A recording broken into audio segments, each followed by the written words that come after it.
It's a perfect pour. Get in there. It's a perfect pour. Tell me it's not a perfect pour. Oh, dude. And that's with that Jack bonded. It's like a pinky up perfect, type of Jack. Yeah. So you got to use like a lot less. Yeah, that's good. But at first the pours were way off, and now they're getting better. But yeah, that's good. Yeah. Anyways, all right, everybody, welcome back to another episode of the Vital Pursuit podcast. We are back today with the legendary Josh freaking Warner. Thanks for having me, man. Hey, buddy. It's cool being back. Yeah, right? Feels like yesterday we were doing this already. I know. It's already been like 2 months. I know. Time really flies when all you do is work. Yep. I saw a meme the other day, and it was like something about Becky was like, "Oh, Becky, why does the summer go by so fast?" And the husband's like, "Because all I do is work every day. That's why the summer goes by so fast." I'm like, "Oh, I can relate." Yeah. I truly do believe, though, summer is like, in general, even like when I was in school, summer vacation, you wanted to have fun every day, and it just was end of school, summer was fun for a blur, and then you're back in school. Yeah. Now it's like Yep. work is the busiest time of the year. Yep. You're trying to make the weekends fun. You're trying to do fun shit and time you have, and then boom, summer's over. Yeah. It's kind of funny. I don't know. Have you ever I don't know if look back is the right word, but you look back and you think about like when we were in high school or middle school or whatever, like you just lived for summer, right? Yeah, I mean, I honestly worked. I didn't work full time every summer in high school, but I worked like 3 days a week and throughout summers of high school. So, I mean, that was more like a middle school thing for me where I was like, the summer break was truly there. Yeah. So, yeah. It's just crazy like how you're, at least I know for me, like my whole existence revolved around waiting for summer to not go to school. And now it's like, I don't get a summer anymore. I don't get a summer. It's kind of sad. I don't know. But I used to just love the summer vacations and stuff and having that time, and now it's like, oh, I'm going to be sweating my ass off I at know, work right? on this day. There's like nothing good about summer anymore. Yeah. Well, some people love the heat, and Yeah, this my year's wife. been good for those people, but man, this year's been hot. It's not been a good year if you work outside. Everybody's like on Facebook instantly moaning and groaning about the temperature right now, and I'm like, dude, It feels it is great. beautiful. Yeah. Like waking up and walking outside in August and be like, ooh, do I need a sweatshirt? Like, I know. Oh, it's so nice. Yeah, some people hate that. I love it. Yeah, I hate those people. Like, just stop it. Stop it. Like, and it's always the people who can choose to like be inside too. They're like, oh, it's so beautiful. I'm like, yeah, because you can choose to be inside when you get hot. Yeah. Like Right. I cannot. Right. Like I have to keep being outside no matter how hot it is. Yeah. Yeah, those people are the worst. But getting cooler is part of the reason why we're here, because today we're going to talk about whitetail season, because it is It's frickin' ticking, dude. How many days? Hit me. It's like, I knew it. Like, isn't it? I knew it like last week. I can't remember the exact Well, date. hold on, quick math. It's the 13th? 13th. So we have 6 plus 13. 6 plus 13. That's like 19, 20 days ish. Yeah, we'll call it 8. We're under like 3 weeks though. Yeah. 2. It's coming. Yeah. It's- 2 weeks and 6 days. Right. I'm so freaking ready, dude. Dude, It has Sam, been. the only thing this year that's got me a little concerned is this weekend I went in to move some cell cams around and pull a couple cards, and the bugs are the worst I've ever seen them in my entire life. So that's from water, I think. Is That all is the rain from we've the got? reproduction and all the water in the marshes making Humidity. all those mosquitoes just reproduce and give them breeding grounds. And it is horrendous right now. Dude, I can't even sit on my back porch here. go in the woods right now. Like, I have never I seen did the other day to It's put a camera up at Clark's. so bad. Yeah. It's so bad. I set one cell cam up yesterday. I moved it like 30 yards away to a different trail I wanted to look at. Went in the woods. Had this whole plan of stuff I wanted to clear out, look at a stand while I was in there. 2 steps in, I'm like, oh my God. I'm grabbing this camera. I'm hanging it. I am going. I didn't even check to see how the camera was set up at the angle or anything. I just stuck it in the tree, strapped it down, and I'm gone. It actually turned out like a perfect angle. Actually, I had a decent buck on it last night, too. But I don't know if the early season's like that. I am going to have either 2 thermocells on my hips, rocking and rolling, or I'm... It might be a 2 thermocell year. Yeah, it's so bad. I mean, I made the mistake just of walking out. Like, So in Clark's, you haven't been out there, No. but it's not like there's not marsh, there's not laying water. Like there's a little creek, Okay. I guess, that is right behind Yep. where I'm gonna hang, but it's not a spot you'd be like, oh, the bugs are gonna be terrible here. So I just went out there after work quick. Mm-hmm. So I'm in blue jeans and a t-shirt, and sure as shit, like I'm like, oh, I'll be fine, dude. I got like 8 bites, like Yeah. on my head, most Yeah. of them in like 3 minutes. And same thing, I threw that camera up and was literally running, Yeah, like, to get it's back to so the car. bad. It was so terrible, dude. Last year we got lucky. We didn't have a wet summer, and the early season was not bad with the bugs. Honestly, they weren't bad. So we have both kind of made the change. I feel like we used to wait a lot longer to do our summer work. Yeah. At least I did. I always waited till like mid-July, and that's a really bad idea because it's hot and the bugs will burst. Well, this year, I mean, you had yours done by like turkey season, I feel like. I had my camps up by the 4th of July. I was about done. Oh, was that? I thought it was Yeah. earlier. I had some out in June. I mean, I used to, like last year I had them out in May, but there's no point. You're just getting bucks with little I don't even stubs. care if like I just don't. The cameras are fine because it's quick, Yeah. but like I did my cleaning and hanging a month and a half earlier. I like to get Much all my better. stands hung in that springtime, like April, May. Yeah. I do wait to clean out a little more into like end of June, July-ish, just because I like to see what that green up and new growth Yeah, does. for sure. Because sometimes you can clean out in April or May, and It's then all you'll back. go in, and then it just looks like you did nothing. So I did that. I think I got most of my stuff cleaned out in one of the last weekends of June this year. Yeah. Got that all taken care of. And the bugs actually were not bad then. It was since those big rains we've had that they've Oh, gotten yeah. really bad. I hope it doesn't bite me in the ass this year. I cleaned a fraction of what I have in years past. Mm-hmm. And I just the last 2 years have felt overexposed in almost every stand.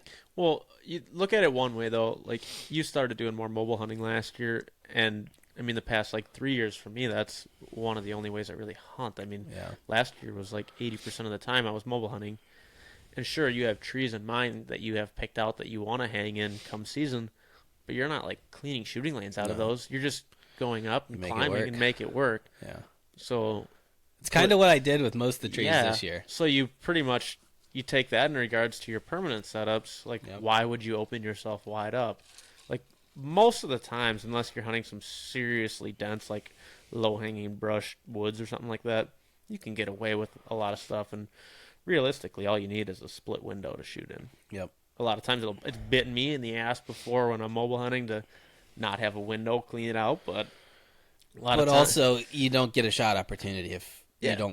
if you can't get them close enough because you're skyline, So like, what's the point? Exactly. I feel like I don't know what you think, but I think it is way more important to spend that time making sure you have a quiet access more than Access. 14 shooting lanes. Access is super important. Like I noticed last year, even in trees that I had like I don't know, I guess when I look at it I think of like a panoramic picture, right? So I last year I told myself I wanted a far left, a center, and a far right lane. Right. And I never drew back or thought about drawing back in any of the lanes except the one right in front. Really? Because I mean, one, I guess every deer I wanted to draw back on got to that my optimal window. Okay. But like I'm kind of at the place, like I'm not getting paid to hunt. There's not that much riding on it. I'm waiting until I get that window I want. Yeah. I'm not going to take that shot that's super awkward off to my left shoulder, right shoulder that I don't want. So I put one perfect lane in every tree, and then everything else I'll just make work. Yeah. Like Whatever works for you. I mean, you see other guys are cleaning out everything, and then some guys clean out nothing. yeah. So I think I noticed I learned the most I've ever learned last season. And one thing I noticed, first of all, for anybody wondering how you get better at hunting whitetail, it is sitting your ass in that tree for a ridiculous amount of time. Like that is how you learn, is being around. I don't care if it's a doe. I don't care if it's a fawn. I don't care if it's a 30-point buck. Like right. being around deer and just watching the way they listen and the way they look. Like most deer saw me on those like tight side angles that I had super clear that I didn't need clear. Right. Like as soon as they got crested, like right here, they were boop, and it's like And that's didn't need to clean that out. yeah. You learn a lot from watching deer in the woods. I mean, So much. especially when you're not just shooting the first thing that walks by, and you actually know like you're gonna let these deer walk, and you're gonna watch their movements and stuff. If you take the time to pick up on it, you learn a lot from that. So much. Absolutely. You probably already know this, but I was watching maybe it was the Hunting Public. It was probably the Hunting Public. They did like a video talking about like a deer's ears, like how you can tell kind of what the deer is thinking. I think it was the Hunting Public. If it's not, I'm sorry, but they talked about like how you can tell what a deer is about to do based on like its neck and its ears. Like you can tell if it hears you by which ear it puts up. Like if it's I never really paid much attention to looking at it. I know there's stuff they say about the tail too. If you watch the tail, that's another one. I never I never really focused on their ears enough last year to tell if it was true, but you can tell from their neck. In my opinion, the posture of their neck tells you if they're about to bolt or not. Oh yeah, like, absolutely. As soon as you get that when they cock quick their head, cocks like this, you're in trouble. Yeah. As long as they're doing this number, the up and down, you're fine. Right. But as soon as there's a quick twitch, it's like they know. Yeah, and even if it's not you, they're just doing that to be on alert for other stuff in the woods because they're picking up on sounds, smells, things Coyotes, they see, anything that gives them a little bit of an alert. Right. It's crazy, too. Like, I feel like so many times I don't think they saw me, but they just knew something was off. And then to watch a deer completely avoid where I was at without them ever looking at me. Like, you can see when a deer's looking at you. Right. And I've watched deer never make eye contact with me, but completely avoid the tree. And it's like, okay, well, you smelled me or you heard me, but, like, you know I'm here. You don't know where I'm at, but you know I'm here. Right, for sure.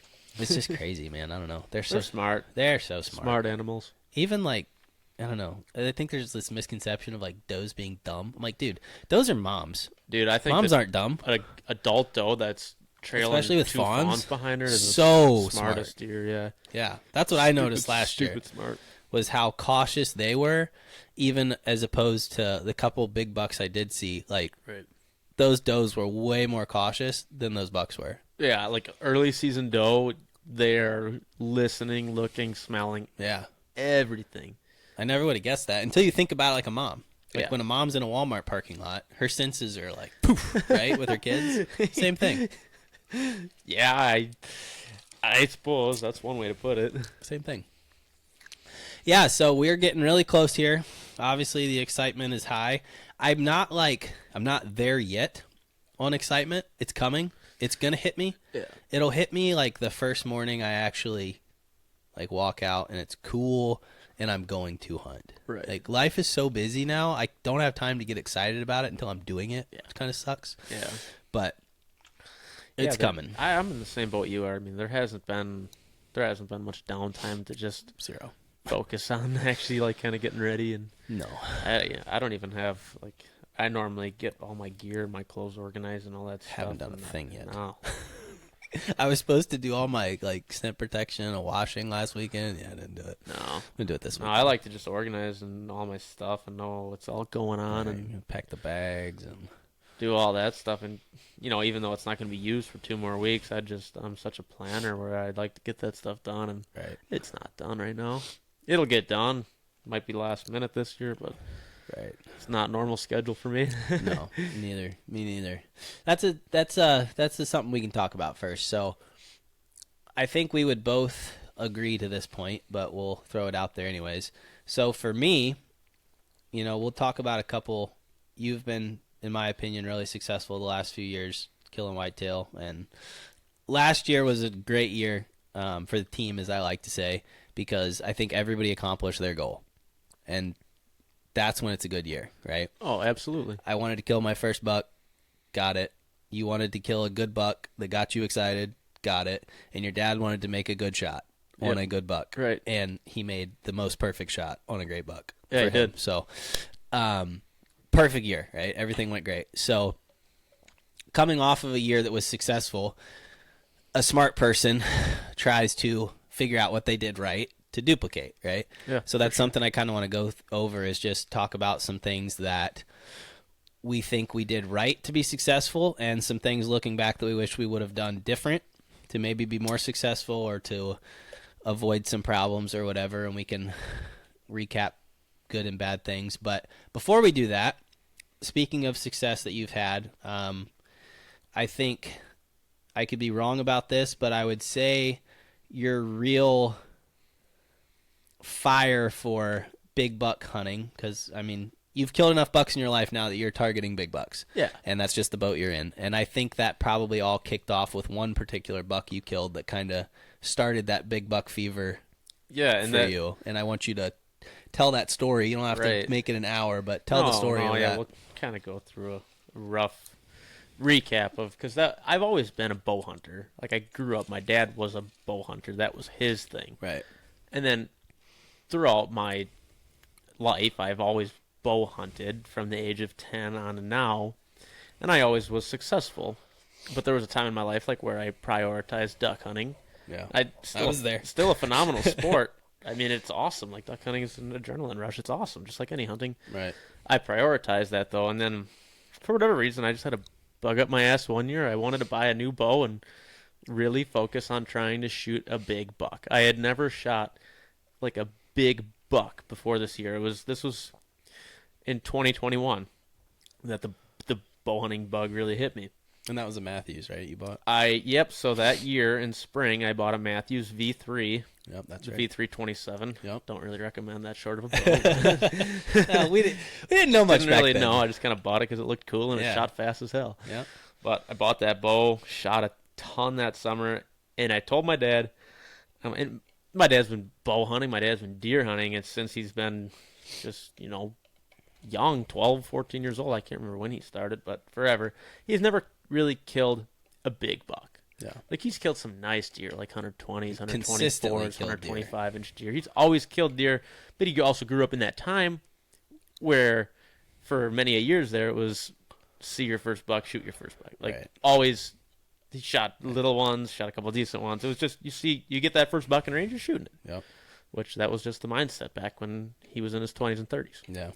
Anyways, I told my dad this year when I bought that Matthews, I was like, I'm shooting a 150-inch buck this year, and I'm waiting out for a 150-inch buck. And mind you, it's funny you said that. Before going into this, I killed one decent 9-pointer with my gun when I was 18. I think I shot it in 2018 or 19, whatever year that would have been.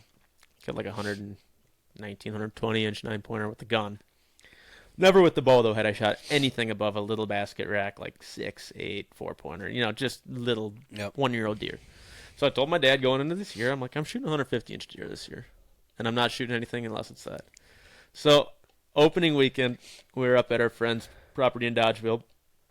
I had what would have been the biggest buck of my life at like 23 yards on opening day. It was probably like 125 to 128-inch 8-pointer.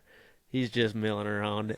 And, dude, I am just so, like, holy cow, dude. This is, at this point in my life, it's one of the biggest bucks I've seen.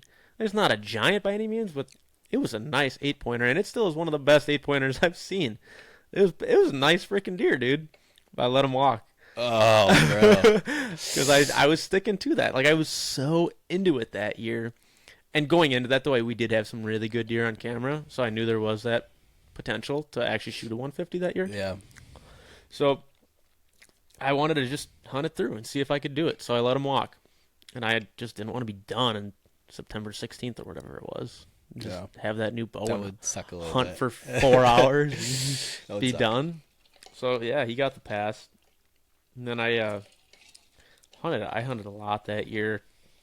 And that was the first year I actually started passing like those, like 108, 110, 112-inch deer, just the younger 2-year-olds and stuff. And I passed a handful of those that year and saw some really good deer that I would have for sure shot. I saw in Oconomowoc, I saw like a probably 140, 145-inch 11-pointer early, like pre-rut time phase. I think it was like October 23rd, October 21st or something. And then going into that, I had a Friday off work on November 5th, maybe. I think it was November 3rd or November 5th, going up to Dodgeville. And that specific year, we had some very good deer on camera this year. So I'm like, it's going to happen this weekend, going up there for the first weekend in November. Perfect rut. And I had first morning, Friday morning, really wasn't seeing a lot of deer during daylight. Actually, jumping ahead a little bit there. Before light, I got into my stand extremely early this day. Why? I don't know. Just misjudged time a little bit. Before it got light, before I could even see anything, I had sent out I put out one of those scent wicks, like the estrus wicks, Oh yeah. in front of an area, like shooting lane at 15 yards. I'm literally climbing my stand, and a buck must have got wind of that. Came in like while my bow was still on the ground. Obviously, I can't do anything about it because it's darker than a bat out. I can hear this buck coming in. I can hear him making a scrape under that wick. He's pawing at the ground. He's snorting. I'm like, holy shit! I can't even tell what he is because it's so dark, Yeah. dude. It's like an hour before shooting light, and it gets light, and there's a scrape made about 18 inches wide right under that wick. I'm like, I wonder what fucking deer that was, dude.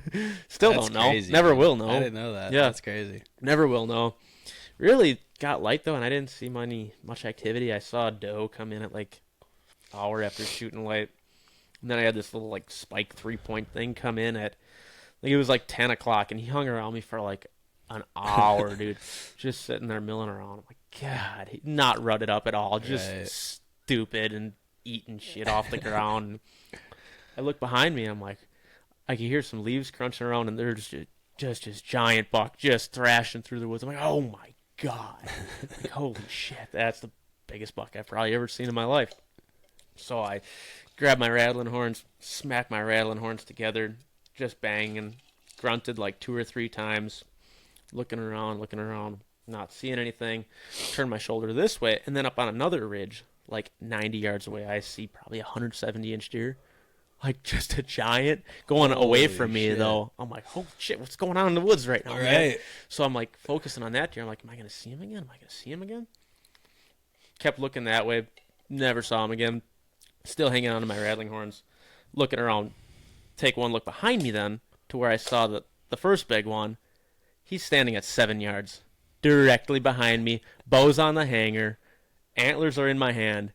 He's looking around for the fight. I'm like, son of a bitch. I never heard him come in because I was so Wow. focused on that Right. other buck that I had Right. seen. Tunnel vision. And the spike is still sitting over there milling around. And then the big one takes a turn, and I think he really saw that spike then, and I think he might have thought he was the one involved in like a fight or something. Yeah. I don't know. But he sees him and like gets all postured up, gets all pissy. I'm like, oh my God, this is my chance. I gotta grab my bow now. Yeah. So then, you've never really been out there to dodgeball with me, but it's super ravine-y, super hilly. And Yeah, that's what you've said. The specific stand I was in was like on a really steep creek bottom base. Okay. So like he went down. He was only at like 7 yards behind me. He goes down into this creek bottom thing then, and I pretty much lose sight of him because it's so steep. But then he comes up, makes a little bit of a loop around, hits another trail, and he's just really moving fast. And previously I had all my ranges set at what I thought the landmarks were. Like I had this tree that I thought was 20 yards. So he's on this trail, on this tree with that I thought was 20 yards. I draw, give him one of the stupid, probably sounds like a dead cow. He quick looks around, I snap shoot so bad. And I hit this deer, like, I mean, you saw where I hit him, Low. the picture. Low below the guts. Not good. Like a graze. Yeah. And I'm like, son of a bitch. Like he's got a cool scar to show his friends. Kind of Yeah, exactly. And he stopped then after I hit him. I knew I hit him. He barely hit him, but I knew I hit him. And he stopped, like, ran maybe 70 yards and then just walked away. I'm like, he's going to be fine. Oops. Like, shit, he's going to be fine. Lost sight of him, then he just walked away. Rearranged the area, 28 yards, not 20. So put my 20-yard pin on him, obviously. Punched the trigger like hell. Snapshot, terrible form. Everything was pathetic. Range was off.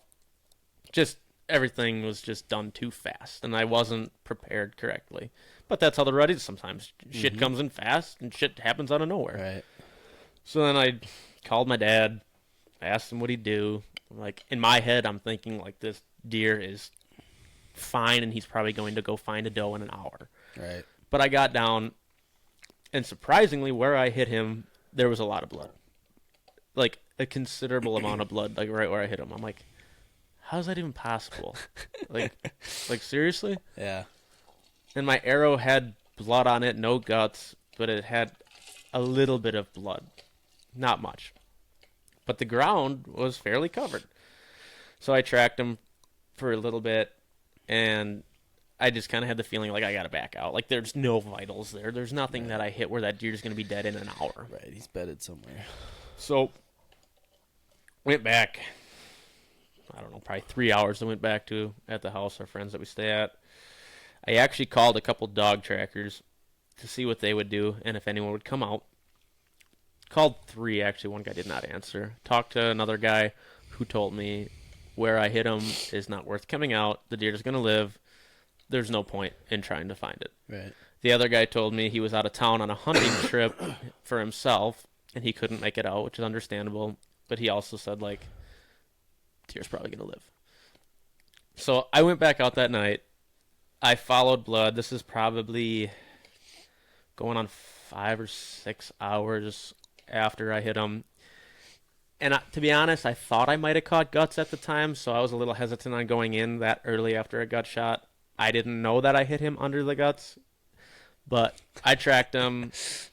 Had pretty good blood for about 100, 150 yards, and then really lost blood. But ahead I could see a bed, and I could see that there was blood in the bed, so I jumped up, found that bed. I don't know if I bumped him out of that bed going in or not, but the blood was very fresh in it. You probably did. Yeah. So if it was that fresh, then yeah. The blood was very fresh, but there was a lot of blood in the bed. Like the bed was, I don't even know how much blood was in it, but there was a lot. Yeah.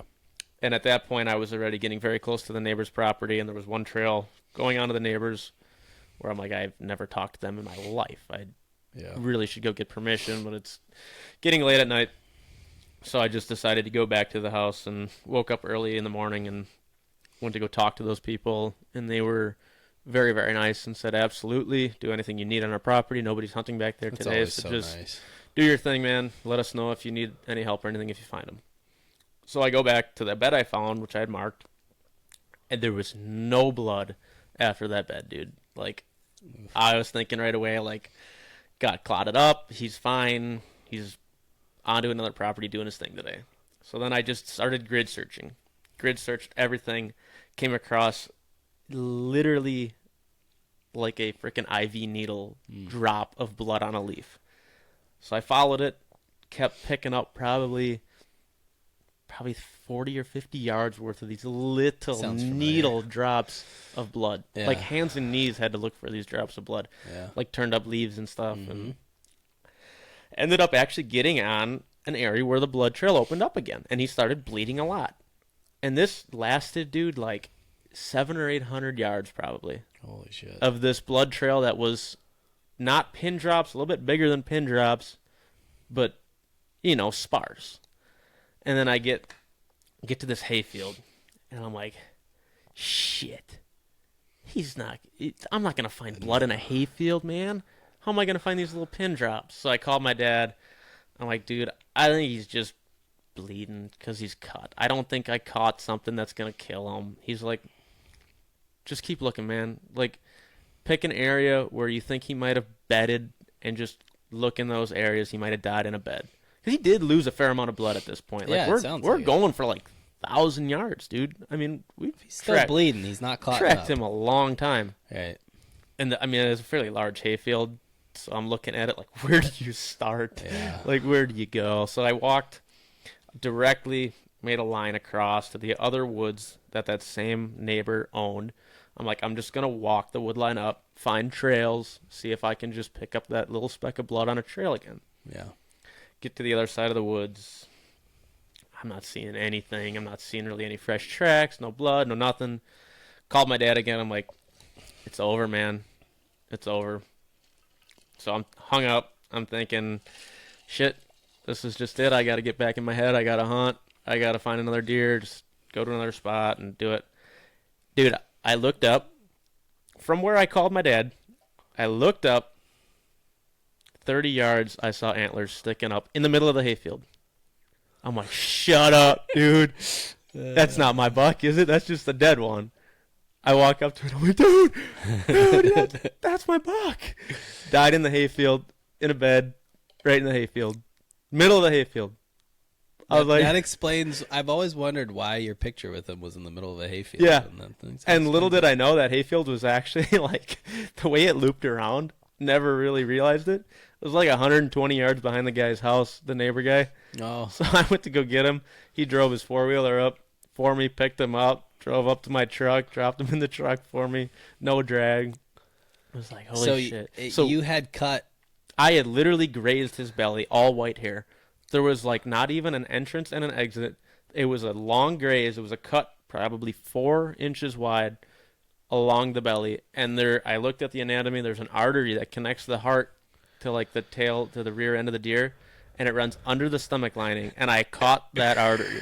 That's insane, dude. And he bled out. That's the only reason he dies, because he bled out. He couldn't clot that artery. It's insane. Yeah, long track, very long track, stressful track, but Killer I was buck. hooked. Yeah, Killer buck. 155 and 3/8 that deer scored.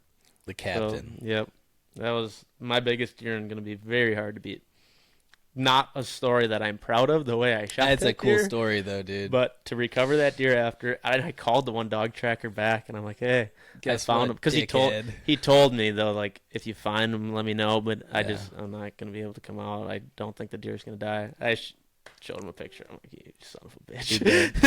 Did it You myself. I am the dog. I don't Got that dog in me. I don't need your dog, buddy. I could have used the dog on that one for sure. Yeah, I would have found it like 5 minutes. Yeah, the deer was dead for a while actually too. He was stiff, very stiff. But yeah, that's how it kind of got me hooked on really trying to hunt for actual like nice deer. It's funny to me. Like, you've got a thing for calling what you're gonna do and it working. Like, And like I wasn't did that try- last year. I wasn't trying to be arrogant on that at all. And like, No, you know, it's just but like that's what I know what wanted you want. to do that Right. year, and it wasn't happening unless I did. Like I wasn't gonna shoot You a set a 120. goal. It's not arrogance. Yeah, you know. right. And if that buck would have scored 142, I wouldn't have cared. Right. But when I first saw him, man, especially when I when I was looking at that other deer that I had seen, and I turn around and that sucker's standing at 7 yards behind me, and I didn't have a shot at him. Obviously, one, I didn't even have my bow in my hand, and two, he's behind this like massive 200-year-old oak tree. And all I can see is his rack just sitting there. I'm like, oh, dude, shit. Like, literally right behind me. That's crazy. Yeah. No, it was definitely a It's a great story that I story. will never forget. And I can, tell a story like this and make things quick, but I remember every step of that track job. Yep. Every image of that hunt just Yeah. wires in my brain and plays back all the time. And I'm sure, because I know this is what happened to me, after that, you probably started taking shooting a lot more seriously. Yeah. I mean, that's what happened to me. Absolutely. And there's nothing that you can really stop as far as like buck fever goes and just Right. the adrenaline or having a deer just change trails and completely re-loop like that one Right. did. And just, you can't practice a real life hunting scenario on a target. You can Right. get as close as you want, but it's never going to be Right. exact. Like I didn't have time to actually physically range that deer. Right. I just had to go off of what I thought he was at. You know what I mean? Right. Because the time was now or never. Right. So I had to draw, stop him, and shoot because he was Yeah. moving quick. But you learn as you go. I wish I would have taken a little more time. And I mean, I was shaking like a leaf. Dude. Yeah. I mean, You're young, too. yeah, I was shaking like a leaf. I mean, we've talked about it before, but like you said, you can't control every variable. So it's like all you can do is practice so much that the shot you don't have to think about. You think about the range, Right. you think about where the deer's standing, but you do not have to think about the process of making a good shot with your bow. And I think that's the point I wanted to get to, that I got to last year, was getting to the point where I can draw back and make a good shot without thinking about all the details of my shot. Yeah, I can be absolutely. solely focused on the deer and in that moment without, like, I didn't have to think about leveling my bow. I didn't have to think about holding my anchor. I didn't have to think about pulling to the back wall. You're just naturally immune. That happened, right? Yeah, you just are naturally Right. focused on the correct form because you've practiced so much with Right. correct form. It's just muscle memory. So it's just muscle memory. That's Exactly. why you That's the word. practice. Yep. Yep. Yep. You practice so that it's like opening the fridge. Right. You don't even think about it. How many times It's- do you open the fridge without thinking about it? You never think about it. Right. It's And just that's one of the those point to things. get to, is Yeah. where shooting your bow is like opening the fridge. You're not thinking, because if you're in your head about all those things, that deer can step 5 yards farther away while you're worrying about your pin being, your bubble being level, and now your yardage is off because you weren't focused on the deer. Exactly. Oh, yeah. But that's a good way to put it, for sure. yeah, it's a great story, and like I said, I know for me, just like watching you, like something changed then with how you started looking at bow hunting. Oh, absolutely. And it's been different ever since. Having an experience like that in your first year where you actually do take it seriously, hunt hard, try to hunt right, like play the wind, do the things that before I wasn't doing. I was just going out when I could, hunting the same stand all the time, and just going out to have fun, shooting a little 6-pointer just because it came by. But you learn as you go, and that was one thing that really struck me, was to try to actually hunt like correctly, like play the wind, use the correct axis. Don't hunt if the wind is wrong. Don't just go to go.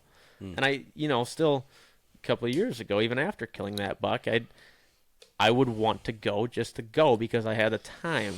And I think a lot of times I would do damage because of that, because I'd be a marginal wind. Right. And I was probably bumping deer out. And I was hunting when the weather was just terrible just because I had nothing else to do. And in my head... You scheduled the hunt that day. Yeah. In my head, on Tuesday at work, I'm saying, yes, I'm hunting this spot on Saturday morning, no matter what the hell happens. You can't do that. No. And you do more damage than you realize doing that. Yep.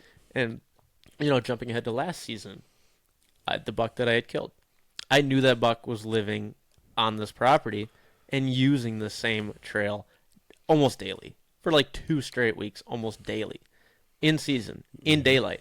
But I never had the right wind. I never had the right access to go after him. It's like my favorite story. So I didn't. And that was the first time I ever actually did that, to where I had it. That was really one of the first nice deer I actually ever had on a pattern, where I was getting him on camera like seriously daily within like a 5-minute window. Yeah. And I knew I probably could have killed him a week and a half before I did, if I had the right scenario. Or I could have gone in just because I knew he was there on an incorrect wind, spooked him.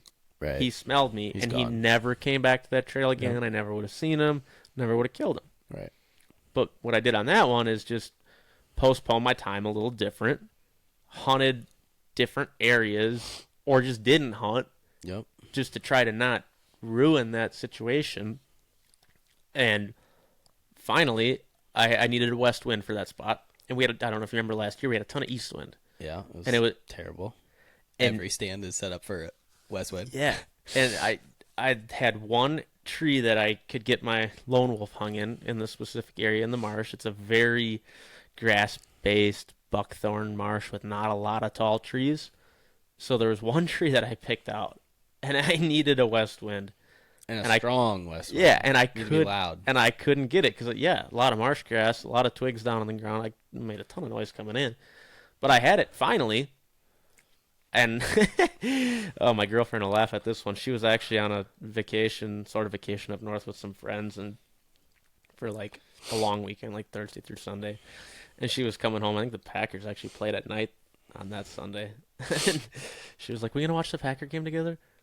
I'm like, "Honey, we got a cold front and a strong west wind. I'm gonna be in the stand, and I'm gonna kill that deer tonight." She's like, doing the thing, all kind of bummed that I'm not going to be around. That's my favorite part of the story. So I have to interrupt you and say that Sunday afternoon, probably close to the time you told Aubrey to screw off for that night, you called me and you were like, "Dude, do you know what the wind is right now?" Yeah. I said, "Yeah, it's west wind." And you're like, "Yeah, but it's blowing like 30. Yeah. I'm going to get in on I that can buck, get in tight, yeah. and I'm going to kill him tonight." Yeah. And the coolest thing I've seen you do was tell me that and then do it. Like, to me, that is cool. Even though it was a smaller buck than the captain, that was cooler because that was the most I've seen you mature as a hunter.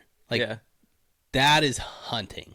Well, like, you hunted that deer and that was perfectly. The first time. You listen to a lot of podcasts about woodmanship and all that stuff. And I took a lot of information out of that, listening to, like, Dan Infalt talk, Cody DeQuesta from Lone Wolf, The Hunting Public. All those guys are very good woodsmen. Mm-hmm. Like, they know where to hunt when. Right. They know how to specify areas to hunt on certain winds and certain thermals, which to me, thermals confuse the hell out of me still. Still, yeah. But It's tough. you learn as you go, Yep. and you really have to pick up on, is it the right time? Right. Am I going to ruin this deer being on the property, or am I going to kill him tonight? Yep. And that was one thing. And my landlord was outside while I was getting dressed and stuff. He's like, "Oh, so where are you hunting tonight, bud?" I'm like, "I'm killing that 10-pointer tonight. Like, I can finally get back in the marsh." He's like, "Oh, good luck." And sure as hell, Sure as shit. 2.5 hours later, I was calling him. Like, man, I hit him. But it goes back to the whole buck fever thing, too, though. I had to watch that deer. When I first saw him, surprisingly, was the only deer I saw that night, too, on a property that is, like, loaded with little bucks and does and just tons of deer. I didn't see anything, was kind of bumming, and the wind was strong. Like, I was in a little tree, little tiny tree, about maybe 14 feet up, and I was swaying. Super getting pretty down and out, and honestly was almost ready to just be like, I think I'm going to go back in for the night. Like, there was like 35 minutes of shooting light left, and I'm not seeing anything, and the wind is not slowing down at all. Yeah. So I'm, kind of being a little down, and I look up, and I think I saw this deer get out of a bed. I can't confirm that he was bedded there the whole time, but I really think he was. So, like, there's a little peninsula of buckthorn that I think he was bedded in, just because jumping ahead a little bit, when I tracked him, I looked in that patch of buckthorn, and there was a bed in there. Yeah. So I think he popped up out of there. But I was, like, kind of, doing the whole hands on the knees thing, back is sore. Right. And I look up, and there he is, standing there, right at that patch of buckthorn. I'm like, holy shit, and there he is. That's the one I wanted. And he's standing there. I can't remember, like, specific times, but I'll just throw out, like, a couple times that I think were close. I think it was, shooting light was, pretty sure it was 6:36 that night. I could be wrong. I don't know. But it was, like, probably 6:05, 6:10 sometime when I first saw him. So I'm like, time's winding down. Like, I'm looking at the clock. Like, he's got to move now. He was at 56 yards when I first ranged him. I'm like, if he gets to 40 broadside, I'd probably take it. And, dude, he stood in one spot. And this is another reason I think he got out of a bed there, is just because he was just waking up, just checking the scents in the area. And just, like, he didn't even take a step for probably 10 minutes. Like, just moving his head all around, licking himself, doing the whole song and dance. Morning stuff. Yeah, getting ready to go out for the night and get some food. Right. And he just stood there. And I'm shaking. I mean, this is the first time I've ever patterned a deer in my life, and I actually might have him come down the trail that I want him to come down on. He's doing everything perfect so far. And he's still standing there. I checked my phone one more time, looked down. It was like 6:20 or something. I'm like, golly, man, there's only like 10 minutes left. Like, move. And by the time I had my phone in my hand and put my phone in my pocket, he had moved fast, and he was moving down the trail I needed him on fast. Not like a spooked fast, just like he's moving. I'm humping it. Like, I'm ready to go now. It's getting dark. So I grabbed my bow.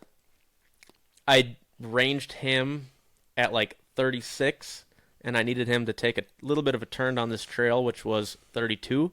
And I knew that, so I had my pin set correctly. It was set at 32. He was at 32.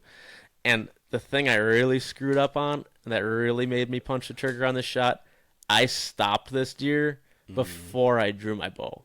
Never do that. Yeah, that's bad. That is exactly what they tell you not to do. But I was so nervous because he was moving so You fast. just wanted him to stop. And my window to shoot was that spot. And if I can't believe he didn't spook. That's crazy. I didn't know that. Oh, yeah, dude, never do that. Don't take advice from me on that. Like, buck fever set in. I was shaking. It was too long of watching him. And if he would have walked 5 yards further, I don't think I would have had a shot at him the way the trail led him out to the field. Well, and he would have been quartering. Well, quartering away is good. He would have been quartering away, and I just don't think I would have had a window. Yeah. And it would have been a farther shot, too. Yeah. So I stopped him, and he's just standing there, dead broadside as I'm drawing. And I instantly get to the back wall on my draw and just snap shoot. And I hit him back. I knew I hit him back right away. You thought you hit him like bad. I though. thought I gut shot him. Yeah, you were down. You thought you hit him bad. I thought I gut shot him until I found the arrow. I found the arrow, and I was like 98% sure it was liver. Yeah. But liver shots, I mean, that's going to kill him no matter what, but it's just a long recovery time. Right. So, yeah, I mean, everything worked out as it should have for that deer other than the shot. Yeah. And, you know, jumping ahead, I found the arrow. There was hardly any blood on the ground, but there was that dark purple blood on the arrow fletchings that made me, you know, pretty much know it was liver. And I walked back up to the house. My dad was on his way over. You know, I was talking to my landlord, the landowner and stuff, and was like, yeah, I can't track this deer right now. No. And it was already late, and my dad came over at around, I don't know, 8:30, 9 o'clock or something. He got over, and we just wanted to go back in the woods and just kind of see if we could see some blood on the ground. Yeah. And we looked for maybe 20 minutes, 30 minutes, and just could not find hardly any blood, like literally nothing. And I've shot other deer in the liver before, and I've always had a blood trail. Mm-hmm. Not a great blood trail, but there's always been a blood trail. But it was also the habitat that he was in was very, very tall grass, very green, very thin grass. Oh, it's hard very hard to pick up on those Right. small specks of blood rather than if he was spraying heart blood or something. Yeah. So yeah, I made the decision then just to back out for the night, and I called a dog, had a dog meet me there at 6:30 the next morning. We went in, and he was asking, like, where did you hit the deer? Where did you last see the deer? How did the deer react? Told him all that, and we went in. Really cool watching a dog work. I mean, you want to shoot the deer in the lungs or the heart and not have to deal with the dog. Right. But it was cool watching him, man. He just gave that dog one command. The dog's name was Max. He's like, Max, sit down, where I shot him. Yeah. Max sat down, smelled the ground, got a scent of that blood.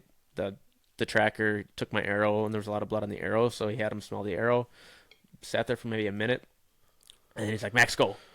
Max took off, dude. I think it was 2 minutes Max was barking. The guy looks at me, he's like, he found him. I'm like, what? Like, shut He up. wasn't far, right? No, he died within 5 yards of where I last saw him in a bed curled up. Yeah. That's what I So thought. I am very glad that we did not pursue tracking that deer You any would've bumped farther. him, for sure. Yeah, we would have bumped him for sure and made that track very hard.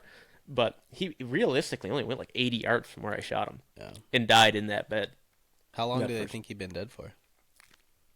I feel like he died pretty quickly. The honestly. tracker told me he thought it probably was dead for 4 to 6 hours when we found him. I think it might have been a little bit longer than that. I think he probably died around midnight that night. Yeah. I don't think he was like 'Cause up he was- struggling all night. No, he was stiff. He wasn't like rock hard stiff, but he was pretty stiff.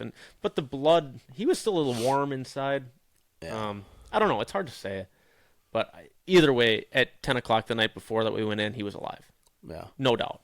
And Yeah, we you would have would've bumped him. So I'm super glad I made that judgment just to pull out and have the tracker come in. And cool experience. Cost me some extra money that I didn't want to spend. Yeah, But you'll have that. it was cool watching him and recovered the deer. That deer scored 130 and 0 A's. So And it was a 10, right? typical 10 Yeah. with Good looking deer. I don't score with the net system with deductions and stuff, but if I were to, he only had like 7/8 inch deductions. Okay. So he was extremely symmetrical. Yeah. Very nice deer. Probably my favorite deer that you have mounted, I would say. Yeah, in the early October cold, That- he had a really orange hide. Yeah. I mean, Super- it's super- crazy to have that deer on the same wall as, or to say he's actually not on the same wall, but Same. being in the same house as, the bigger buck that you've killed and being like, Yeah. that mount is cooler. Like, the color of Yeah, the that hide very is the orange coolest thing. tone, right. It just makes it look so cool. I don't know. That's the first early season buck I've paid attention to the hide, and it's a sick mount, dude. Yeah, it turned out great. I'm very happy with it. I'm happy with everything that happened on that hunt. Yeah. Other than I just wish I could have executed a long shot or something. But I practice a ton and I shoot my bow Yeah, a I know ton, you and do. I am a good target shooter. But there's just sometimes I get so excited, and I've talked to a lot of guys about this. A lot of good hunters, a lot of guys who've killed some really nice deer, and they all say, if you get buck fever, you get shaky. Everyone who gets that truly loves the sport. Like, you are getting excited, you're getting nervous, you're getting adrenaline because you are doing exactly what you want to do. Right. And if you don't get that adrenaline and excitement, like you're not either you have a different mindset towards it, or it's just not exactly what you want to do. Right. I mean, that, like, buck fever, whatever you want to call it, that adrenaline that causes problems is, like, the realest thing. I mean, sitting in this chair a couple weeks ago was a legitimate pro circuit archer who is shooting pro for right. different art, for, like, big archery companies that we all know the names of. Like, the guy is a pro archer, and he literally barely hunts because he has such bad anxiety about killing a deer because he's afraid to make a bad shot. Just from wounding and him. He would literally outshoot all of us probably with his eyes closed. Right. Like, it is real, man. Yeah, it is. And I mean, I don't know. Some people might make fun of you. Oh, you're getting shaky over a deer. Yeah, dude. Like, I get nervous. And it's not There's something wrong with you if you don't. It's not that I'm nervous. I'm just so excited. Excitement. It's excitement. It's what you live for all year. It's you what think I about it it's all what year. I dream of. Right. Right. And judge me. I don't care. I sometimes get shaky when I shoot a doe. Like it's just the excitement. You're about to take a life. You're about to do something that is going to alter the life of something that is breathing. Like, it's not something to do flippantly. Like, you should care about making a good shot. Absolutely. Like, if making a bad shot doesn't force you, and I guess I can use this as a segue into the last 2 seasons for me, but if making a bad shot does not alter how you view hunting and, like, how you want to be as a hunter, you're not doing it right. Right. You know? Right. So, backstory, whitetail for me. So, this is my 4th season archery hunting for whitetail. So, I didn't grow up hunting. I grew up on a lot of land. There was no reason. I was into sports, never something I did. I got into hunting later in life. So, this is my 4th year of archery hunting, and the learning curve has been very steep. Now, thank God I've had you and Mark and the internet, which has been great, but I didn't really have anybody growing up to teach me. So none of this stuff came natural to me. Yeah. So the first season, I feel like I saw like 0 deer. And then the second season, I saw, I think, maybe 3 deer. Mm-hmm. And I mean, I hunted a decent amount. Like, I can tell you what happens when you hunt based off your schedule other than what you should be hunting. Yeah. So I was the classic, and there was no excuse to be because I had someone telling me how to do it right. I hunted the stand that was most convenient for me based on the time I had. Yeah. And I didn't see deer. Right. I finally got one doe in range and made an absolutely piss poor shot. And we don't have to go into all that, but long story short, I hit the deer in the front leg. You shish kebabbed the legs together. I shish kebabbed the legs together, and me and poor Josh had to track that sucker for what seemed like 12 hours. It wasn't. It was like 8, but all day. Still a long time. Hands and knees through a hayfield, funny enough. That's why I said earlier that sounds familiar. I mean, we were finding specks of blood in a hayfield and had to bleed the deer to death and put another arrow in it. Anyways, long story short is it scarred me on, like, I had to literally watch that deer twitch and die and bleed to death because I didn't practice. Yeah. And it was super tough because she did bed a couple times, but we would get up to her sometimes where she was just standing there like ass end away from us, and you had no shot. And it was so thick, you could not get an arrow get a shot through, but you could see her just standing there with 2 front legs broken. It was brutal. Yeah. Like, if that doesn't make you want to be a better hunter, nothing will. Yeah, thankfully enough that we were able to catch up to her and you got another arrow in her. But that was literally God. Like, I remember going to Quick Trip and we were sitting there Googling, like, what do you do in this scenario? Like, how do you, Well, because, go ahead. I'm sorry. I don't want to No, cut you you're off. good. Go ahead. But, like, a leg shot deer, you shoot it in one leg, it's not going to die. Probably it's just going to have a broken leg. But the fact that you broke both the front deer was legs, going to die. It was there's going to get no eaten by way it coyotes. could have survived. Right. Yeah. And that was So we couldn't give up. Yeah. And going back to the whole old let it lay thing, you got to let it lay when you know you, like, gut shoot it or liver shoot it. But the fact that there was no arteries cut, there was no puncture to any sort of, like, bodily thing that would kill that deer. We had to wear it out. We had to bleed the deer out. Yep. And just It sounds terrible. It was. I mean, But, it was brutal. yeah. Like, we had to chase the deer until it got so tired it laid down where I could shoot it again. Yeah, exactly. And, you know, I'm looking back, I'm thankful that I had that experience early on because I don't know if I would take it. I mean, you can attest to the difference between how I hunted that year compared to how I hunted last year. And not only like visually was it different, but the results of the amount of deer and the amount of opportunities I had. Like I like completely scrapped what I thought I knew about whitetail hunting and started over. And I started strictly hunting based on the wind, strictly hunting based on things I was learning every time I hunted. Like going into the season with one thought and then changing it based on what I was seeing. Like being completely at the mercy of what I was seeing. And I saw more deer last year. Yeah, you were seeing I mean, deer, not like tons. bucks. You were seeing bucks like every sit. I mean, every sit Yeah. I was in deer. On heavily pressured land. Heavily pressured land where I had an opportunity to kill a deer, whether it was a doe or a small buck or a good buck, on every single hunt. Yep. There was only a few sits where I got shut out, and they were all in the same stand, actually.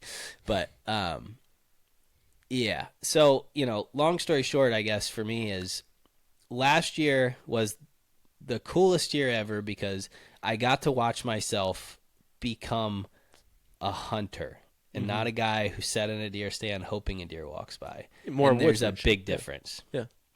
I can't call myself a woodsman because there's so much I don't know yet, but You picked up on a lot of woodsman skills. so much last year. Yeah. Like going into this year, my confidence is through the roof for the simple fact that I know I have the ability now to make good decisions on when and where to hunt. Right. And if you get that down, you will have an opportunity.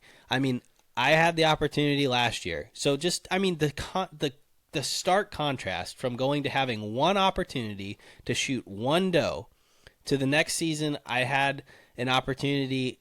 I drew back on, I don't know what you think about the Triton buck, but maybe a 120. Yeah, like 118 to 120. 118 to 120.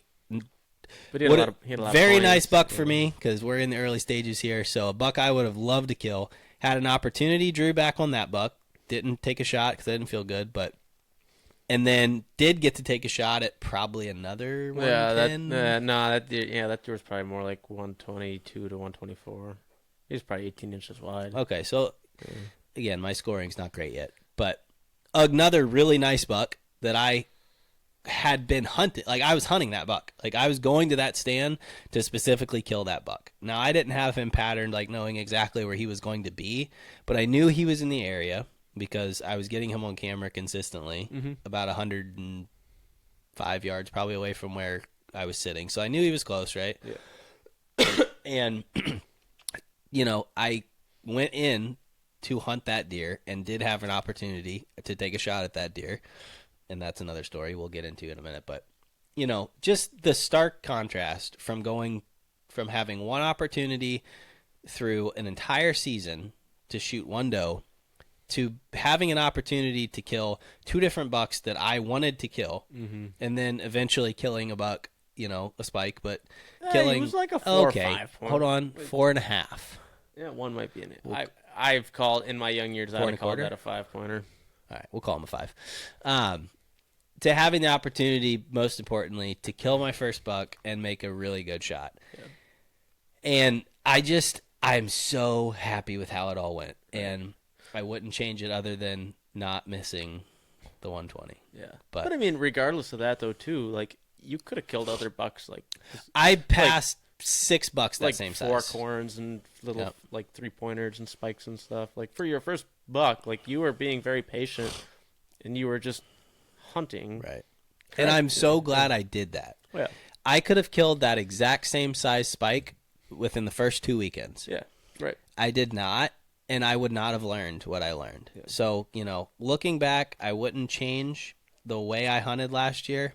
I literally killed that buck on the last day I was able to archery hunt, which was like super stressful. I went out there, I'm like, shit, like I totally shit the bed here. I could have killed this same deer 20 times. You're an idiot. Why didn't you? You know, because you get I had good bucks last year that I had opportunities to kill. So it's really hard, even though it's your first buck, it's hard to shoot the spike when you know Yeah. there's good bucks that you're seeing on the hoof when you hunt. Right. That makes it hard. Right. No, I agree.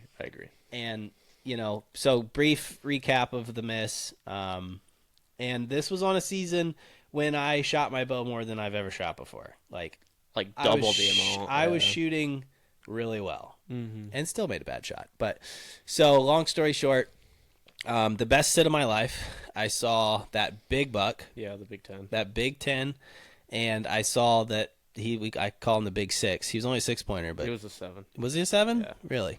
Interesting. He was wide as hell. You got better eyes than me.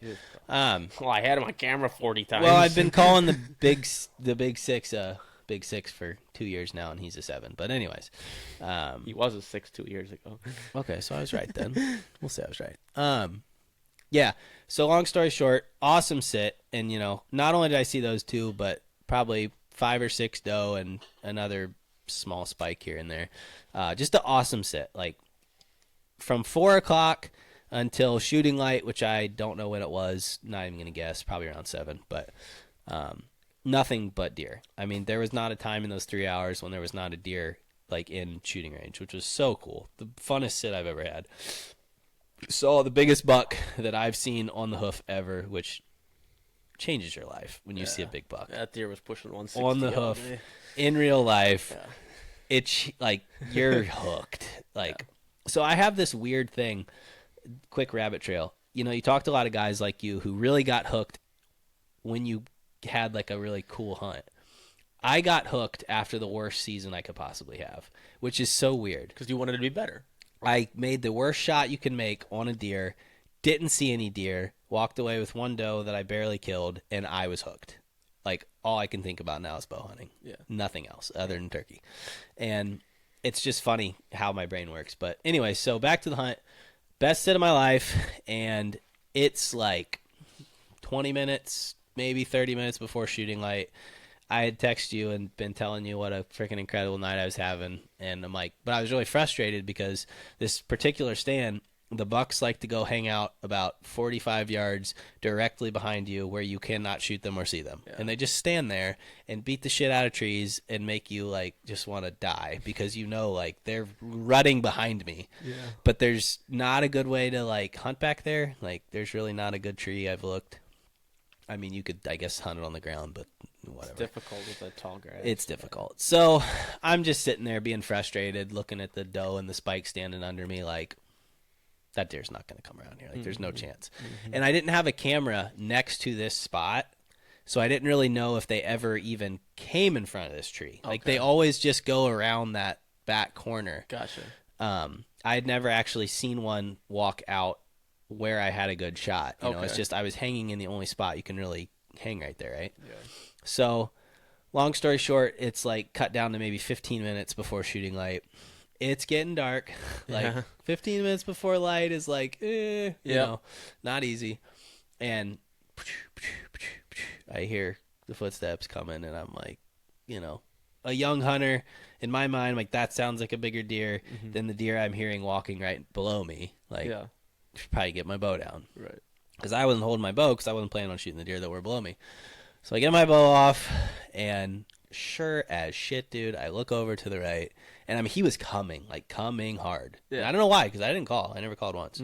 I actually had a cold, and I kept like clearing my throat quietly. I swear to God, he thought it was a grunt. Like looking back, I was doing like the, and I swear it was like thought he was being grunted at or something, dude, because I never called at him, but he was coming. It was during that like weird pre-rut. Yeah, that was like, really good. That was around October 20th last year. Yeah, so anyways, he comes out and he stops directly adjacent to my right where I can just see his horns coming out into this open marsh, and I'm like, that's him. Like, that's the 7. Yeah. That's the deer I want to kill. I'm like, holy shit, like this is so cool. Like, yeah. And he stays there for maybe a minute. And I drew back when he was there, which I don't regret because I could not have drawn later. Right. So I had to draw back then. But regardless, I drew back then, and I don't even know if I got to tell you this far in the story. I drew back, And he came out and then went right, actually. Like, so away from you. away from me. He took like 3 steps right, so I let down. Because I've been holding at this point for like a minute. Oh, so shit. I let down. Yeah. And I'm like, okay. And he never heard you let down? Never heard me let down. That tree is good. Yeah, there's good cover in there. Good cover. Yeah. So I let down somehow quietly. And he might have heard me because like I let down and like a few seconds later he whipped his head back around towards me. And I'm like, well, shit. He heard me. This is definitely over. But instead of walking off, he turned around and started walking back towards me. I'm like, oh, neat. So I was like, well, he was coming towards me, you know, so like here. And I'm like, I don't know what he's going to do now. Mm-hmm. Well, he went the right route. And, But he went to a place that I never in a million years expected to be shooting at. Yeah. I had never ranged that spot. There was nothing there to range. Like, there was no landmarks. I had just never ranged that spot. Much, or just twigs and, like, overhanging shit. I had a tiny window in the tree. I never planned on shooting there because I'd never seen bucks come from there. So he comes, and he's working his way towards there. So I pull out my rangefinder. Wise decision. And I range the path he's walking on, which, looking back, was probably stupid. So it's a marsh. Yeah. You're ranging grass. Yeah. And I ranged him at like 31 yards, roughly. It might have been more, might have been less, but it was low 30s. Like, perfect. I shoot a 5-pin sight, no dialing needed. All I got to do is put my 30 on him. Gonna absolutely smoke this deer. Yeah. Like, he is standing broadside, slightly quartering away at 30 yards. He's going on the wall. Like, I was so excited. Yeah. I wasn't that nervous. I didn't feel like, I don't know, but I was excited. So excited. And he comes up and he stops right where I wanted him to. I never had to stop him. He just stopped. I think the doe was still over here, so I think he was looking at the doe probably. Okay. He just stopped. I draw back. I shoot very quickly. Very quickly, looking back. Like, pin, vitals, bam! Like, quick. Yeah. And the arrow hit like 4 inches below his belly. Yeah. Never touched him. And he runs off, stops at like 70. And I not even thinking about what happened. I knock another arrow, and I drew back on him at 70. And I'm just sitting there looking at him like, because he was acting like he didn't even care. Like he was going to come back. Like he might come back. Yeah. So I'm just sitting there holding for like waiting, another, waiting for him to... maybe he'll come back. Maybe he'll come back. Well, he didn't. And so then I go into the point of, God, I hope I didn't like hit him bad. Yeah. So now I'm pulling out my binoculars, trying to look at this deer at 5 minutes of shooting light left. Like, I can't tell if he's hit. I'm starting to stress about, like, did I just wound this deer? Is this deer going to die? Did I just, like, freaking waste this awesome buck? Well, I didn't hit him. He was totally fine. I went and looked for blood, nothing. But long story short, what I think happened was I ranged grass that was probably 15 yards ahead of him. Like, you're just ranging grass, right? Like, now, I do aim a little low on deer. Like, that's kind of how I was taught. So you think the deer was farther? I think that deer was realistically probably 45 or more. Shit. Like, just, like, I ranged it again. Not that night because it got dark, but the next time I was in the stand, I ranged, like, the backdrop of grass. There's that big, you know, those big, like, tall sections of, like, tree, marshy shit there. He was standing right in front of that. And I ranged that, which was maybe a yard and a half behind him, and it was like 48. Oh, shit. So I, misjudged the distance terribly to even think it was possibly 31. Oh, wow, but it was that's a big getting dark, you know. And your rangefinder could have picked up on a twig or something. Or I think I hit one of those cattails. Yeah. And just, but looking back, I'm really thankful that it went that way instead of me being 2 inches low and just making a terrible shot and hurting him and whatever else. So, but you know, it sucked, and it took a couple weeks to stop thinking about that. And really, those next couple weeks, I didn't do anything productive hunting. Like, they weren't good hunts. I wasn't seeing a lot. I was honestly just pissed. Kind of bumming, yeah. Kind of bumming. And then the last Saturday rolls around that I was able to hunt and ended up killing that one. But, yeah, you know, I don't know. Just to recap it all, I have more confidence going into this year than I ever thought possible. Not because I've been hunting a long time, not because I'm even good at it, but because I saw so much improvement. I can't wait to see what this year holds. And you picked up a new property to hunt this year, right? And I picked up a new property to hunt, which helps because this year is rough. I don't want to spend a lot of time on it, but my family situation. I have 2 kids and a wife who works as a nurse, and we didn't want our kids in daycare, which means she's working weekends, which means I watch the kids on weekends, which means I don't get to hunt weekends much. And this year's going to be tricky. I'm maybe going to be able to pull 5 or 6 weekends if I'm very lucky out of my ass to hunt. That's why I wanted to pick up a property that's close to where I work. Yeah, and you can hunt after work. So I can hunt after work. And, but it's one property. I can't slam it all the time. Yeah, and it's a fairly smaller area to hunt. It's a smaller area, but I am actually patterning a buck on it, which is awesome. great. Yeah. So hopefully I can kill him. But, it's so cool to see yourself grow. I think so many times in life, whether it be work or marriage or whatever, it's hard as the individual living the life to see personal growth. Like sometimes you just feel like, am I doing better? Am I the same as I've always been? Like, you know what I mean? Sometimes it's hard in life to be like, am I getting better as a human? But like, there was such a tangible way for me to be like, damn, like I improved. And it's not cocky, but like I improved. I improved dramatically. And I know that because how much changed in what I'm seeing, and it just felt good. Well, you're picking better areas to hunt. You're picking the right winds to hunt those spots. You're waiting to hunt those areas where you're seeing deer on camera until you have the right weather situation to go in there. Right. And right there tells you pretty much everything you need to know. Yeah. So can't wait to see what happens as far as that goes this year. So looking into the season, I guess I've got a plan that I hope works out. Obviously, we're far away from the time when I feel like I'll probably kill a buck. It's early season is like, maybe I'll get a chance to kill a good buck. Maybe I won't, whatever. Yeah. But I'm hoping to have a lot more bucks on my hit list before the rut gets here. Right now there's only one, but I feel pretty confident that I will have an opportunity to kill that buck on the new property. I really think I will. That's a good mindset to have, though. Gives you some confidence. Yeah, I just know that if he keeps doing what he's doing now, which he's only doing it an hour after dark, all he's got to do is... so it's been all, like... It's all an hour after near dark. daylight, though, at all? Yeah, I don't know what time the sun sets right now, but last night it was like 8:05.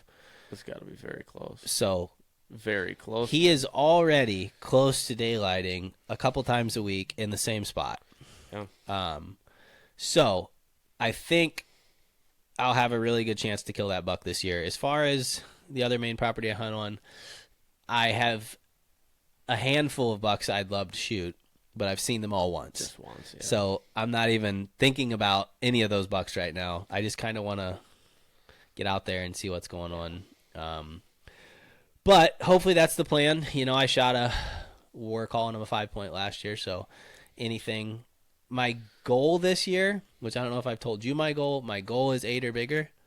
I don't really want to shoot a 6. If it gets late in the season. You could shoot a 5-year-old 6-pointer and have it be a slob. I could. I just want to kill an 8-point. Like we said earlier, you got to set goals. Yeah. And my goal this year is to kill an 8-point. Now, thankfully, the buck at Clark's is, I think, a 9. Yeah, he looked like a 9. I think he's a 9, so he would count. And again, if it gets late in the season and nothing's happening, will I shoot a 6? Absolutely. Will I shoot another spike if that's the only chance I get? Yes, because at the end of the season, I want to kill a deer. But I'm confident enough in my hunting ability now that I want to kill an 8 this year.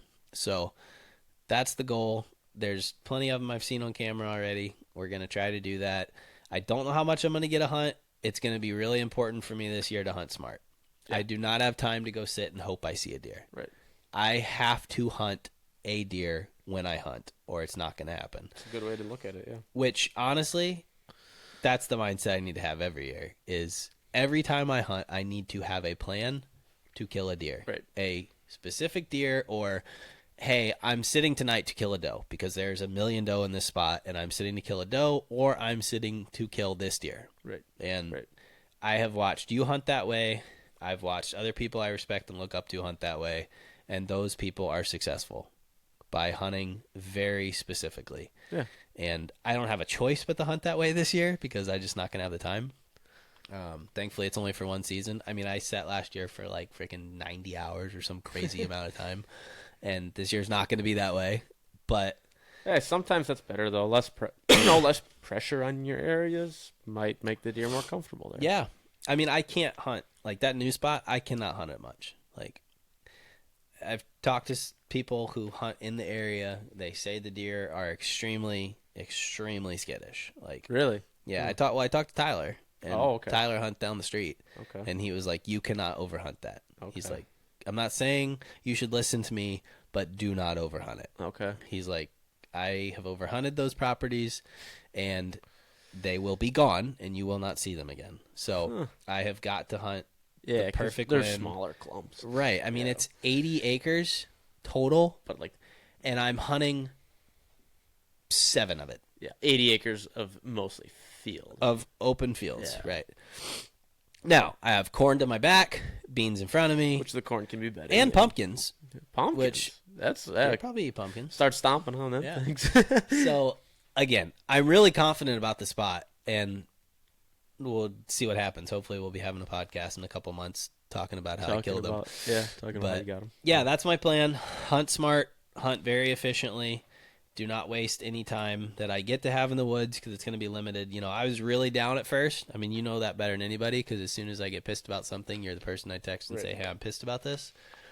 So I was pretty down about it, and my mindset has definitely changed as it's just a challenge now. Right. Instead of being all mopey and "oh, poor me," Take advantage of it and It's a enjoy it. challenge. And enjoy it when you have it. Don't treat it like a job, like you have to be there. right? Like, say you have a Sunday to hunt, and the wind is terrible, blah blah blah. Things just aren't lining up. Like, don't feel like you have to go. And be okay. That's the one thing that I struggled with is just being okay not going when I know in the back of my head that I might blow that area up. Right. And it's hard to do because you got that time to hunt. And Right. me and you are the same way. Like, we just love being out there. Mm-hmm.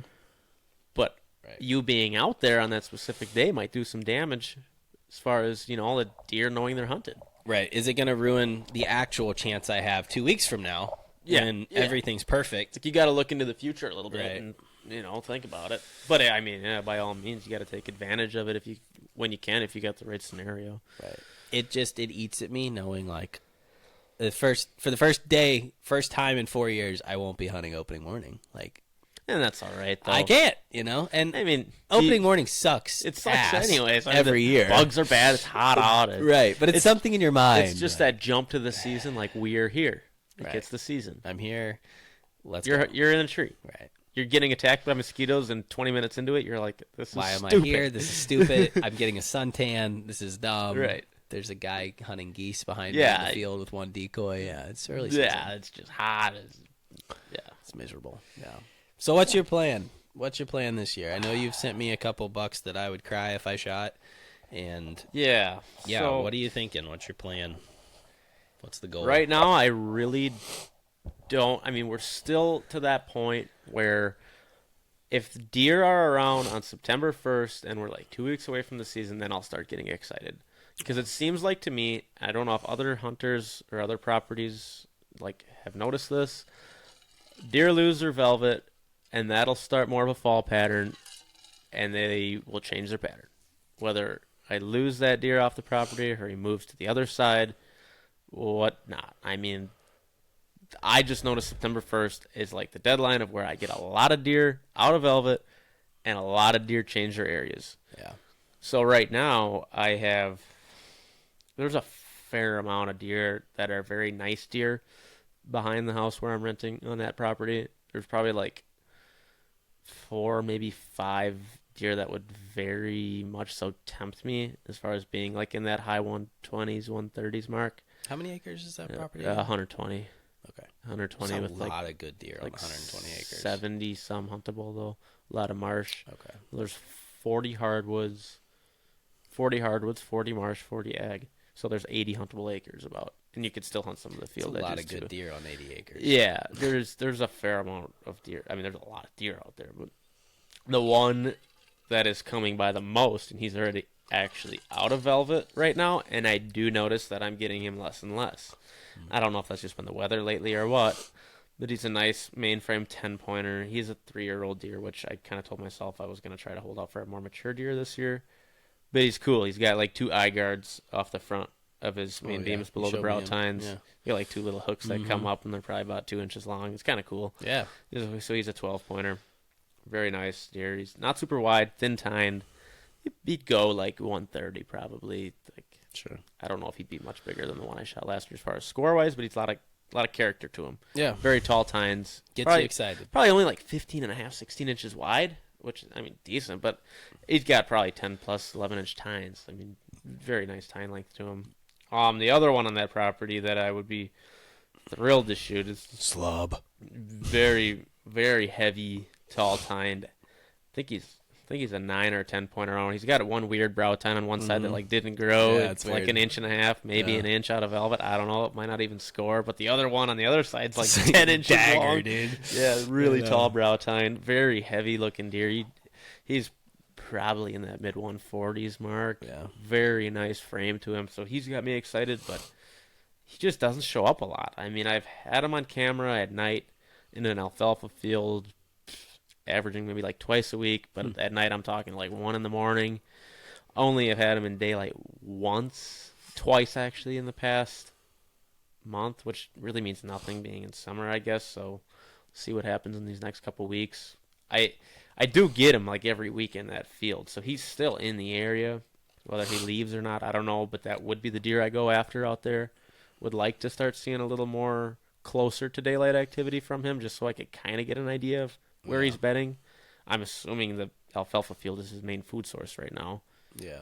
So Have you had him in that alfalfa field like a lot? I mean, every week, yeah, like twice a week. Probably. in the alfalfa. Yeah. Okay. So yeah, I mean, he's using it. Then. He's using it, yeah. It's just he enters it one way, and I don't know if it's just how he's circling around in the field, but he enters it one way one time, and then he's coming the other way the other time, and then he's fun. just not. I just don't really know where he's actually living, and if he's even going to be killable in the early season. Have you had him on any other cameras? On Yeah, the property? in the old cow pastures where I had him in daylight, Okay. like 2 weeks Oh yeah, ago. I saw that video. Yeah, Okay. But, yeah. And how far is that from the alfalfa? Pretty far. Really? Yeah, Okay. So yeah. he's using the whole shit there. Yeah, it's fairly far. I mean, as a crow flies, not super far, and as a deer would walk through the woods, probably not Yeah, super right, far. But as but- far as the way I would Right. navigate the property, On a probably- property that size, he's getting around. yeah, and he's probably using the whole thing, I'm sure. So I don't really know on that property.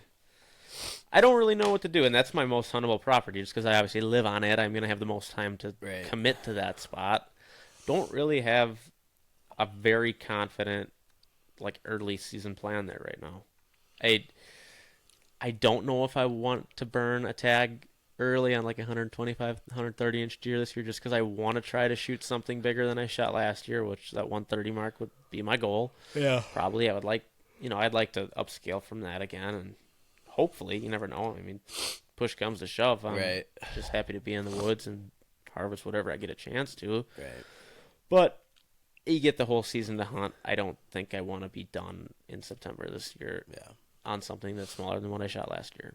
And you haven't really. So there's one particular property that we both hunt. Yeah, Now it's like 1,000 acres, so Yeah. we don't see each other, but we both hunt it. Right. And you haven't really had anything that got you too excited. There out was there, that eh? one. It's like a mainframe 7. I think I showed you a picture. He's got that big fork split G2 on the Yeah. one side. He's an 8-pointer. Okay, I forgot about him. Yeah. He looks thick. He looks heavy. Not an old deer. He's a very nice deer. Nothing consistent though. I mean, Oh, no. He was in like July, but perfect. hell with July. I mean, that shows you nothing coming to hunting season, and I actually haven't had him in probably 2.5 weeks now again. You know who we haven't had at all this year? Yeah, the G2 buck. Maybe he got hit by a train. Yeah, not I at mean, all. this was his time. Like July and August was August his was his time. time, This yeah. is the first year in 3 years, 4 Four. years Four. that we have not had him on camera. Yeah. That's 4. crazy. I wonder Yeah. if he died. I hope not. I never heard anything. I feel like a buck like that you'd hear about. That's a big buck. Yeah, plus that old. 170. I don't know if he'd be that big, but he's probably in the mid In 150s, his high 150s. Back last year. up 2 years. Do you think he was 170? I think he got smaller. No, I don't think he ever touched 160. Really? Well, my buddy found his shed the one time, and we kind of did like a rough score on him, and he was like 150 that Okay. 1 year at his 4-year-old year. And then last year, I'd say he lost a couple points, I think, but he had more mass. I'd say he was mid to high 150s last year, and I don't know what he'd be this year. I Yeah. mean, his frame is they're almost the exact same. He's just put Yeah. on more mass and. That's a good buck. I always thought he was significantly bigger than that, but he was a big. He's just a wide. That's probably why. Like he's really He was wide, wide, so he yeah, just he looks was like wide. he's a 170. He just didn't have a lot of tine length. He had a lot. No. He had a fair amount of points, but he had shorter tines. Yeah, just a lot of wide. splits, very short brow tines. Yeah, he looked like a freaking stepladder walking through the woods. Yeah, a lot of points. Big deer. But yeah, and another property that I hunt in the west side of the state is kind of giving me a little bit of a run for my money right now because there was a buck out there specifically last year that I was. You showed me was. Yeah, that's the buck from last year that he was smaller last year, of course, because he was younger, but he was cooler. He had a big flyer tine coming all the way off the main beam that like hooked around his eyes. It was probably like 10 inches long. And I think he had like 15 points last year. It might have even been like 16. I don't really know. He had a lot of points last year. But he lost the flyer this year. He's still got like 12, 13 points this year. His right side normalized a lot this year. It's just like a, I don't even know. Like, He looked gnarlier last year. Yeah, like, he was way gnarlier last year, gnarlier. but his left side is the exact same. Yeah. Like hasn't changed Yeah. a bit. Just got a little taller, a little bigger. But he's big. I mean, he's a big deer, and I had him almost daily in July on camera. And then August now, I just checked some non-cell cams. I can't really run cell cams out there on the areas where the bucks frequent more. hilly. It's so hilly, I don't Yeah. get cell service. So we're at what, about the 23rd, 24th-ish? No, 25th of August. Yeah, today's 25th. So I checked that camera on the 23rd. So from August 1st to the 23rd, I only had him on camera twice. So, and if he does the same thing he did last year, he leaves the property for like all of September, kind of. And then I had him like once in the rut, twice in the rut last year. So he's probably not actually like He's using it as a summer home range. summer ranging Yeah. in that area and moving on elsewhere in the fall range. Yeah. So I would really like to see that deer come by in the season though and give me some hope because I would go after that deer. He's got a lot of mass. He's got a lot of points. He's big. He's a stud. Yeah, he's a big deer. And what do you think he scores roughly? High 40s, 150 probably. Yeah. Yeah, He's a good buck. yeah. Large deer, just character like crazy. He's got 8 points on his left side. Yeah. I just remember He's just got all those flyer tines like so gnarly last year. Like one of the gnarliest bucks you can go to Cabela's and see some gnarly bucks on the wall, but like seeing a picture on a trail camera is different. Like one of the gnarliest bucks I've ever seen. He's not like score wise. Yeah, he's big, but he's not like his character makes him look a lot bigger. Yeah, for sure. 'Cause he's I just would have got guessed like all those- 155, 160. He's just got all those like inside, outside, just points like crazy on the left side. non-typical. But yeah, so Are you gonna hunt out there on the open? I don't think so. Unless normally he do. shows up like every day before it, the week before it, I'll go up there and just try to kill him. That'd be a deer I'd be fine tagging early because that's a deer you don't Yeah. get to see every No. year with crazy character like that. I don't know. I get him more on the non-cell cams than the cell cams. I really haven't had him hardly at all on any cell cams, maybe like 2 or 3 times. So I'm getting him in the valleys on the low sides of the properties a lot more. Yeah. So that would mean I would have to physically either go up there and just hunt and see what's around moving, Right. or just go there right before the season, check the cameras, see if I'm still getting. That sucks. The cell cams don't work there. Yeah, I know. And it's like a 2.5 hour drive for me, so it's not something I can just go do after work. But I don't know. My plan is, I don't know. I'm almost a little stumped right now going into it. I don't have a lot of patterns on deer, Same. and that might change though come September. It's still a couple weeks away from Especially season. if this colder, cause Yeah. it's like colder. This cooler weather we're might having get some new sticks deer around. moving in. I'm honestly surprised. The last 2 days, I thought I would have had way more. I action. haven't had nothing. I really was like, oh yeah, here we go. It ain't been much. 51 this morning. Like here we go. No, my Nothing. cameras haven't been showing much either. Bunch of dough. But yeah, we'll see what happens, and I'm sure one of us will kill a buck this year, and we'll be doing another podcast about the success story. Yeah. But like last year, I felt a lot more confident for whatever reason, and I don't know why. Because I think it's just your life. Yeah, You are just- so busy. it's and busier just this year stressed for and sure. There's a lot more on my mind. You're engaged. Yeah. You got a wedding plan. Yeah, You just got a lot going vehicles taking shits. on. Yeah. and- Life is life in right now. yeah, Yeah. and I think that's definitely playing a part in my confidence role. Yeah, for sure. But come season, there'll be something that gets me super excited, and I guarantee there'll be something that gives me more of a confidence feeling to go out and chase. Right. Once you get out there and actually get some fall weather, once some acorns start falling too, and we get a good feed going on some acorns in the hardwoods, we might start seeing some new deer or some of the same deer on a more patternable area. You never know. Yeah, I'm hoping. I don't know how the wind's gonna work out, but I'm hoping the wind works out for the spot I killed that buck last year, because I feel like it's gonna be really good early this year because what they planted there, Mm-hmm. and I just hope the wind works out, because that by far is the most consistent spot I'm getting deer. I mean, not all of them I want to shoot, but I would be stoked to kill a doe opening day. That'd be great. Or opening weekend. Yeah, absolutely. Get some meat in the freezer right away. Yeah, I mean, before I knew I was gonna hunt like 3 times this year. My goal was a bigger buck and 2 doe, which is still my goal. Yeah. So we'll see. Still happen for sure. That would be great. I don't have any freezer space for that. I'm gonna be putting a deep freezer right where those boots are sitting right now.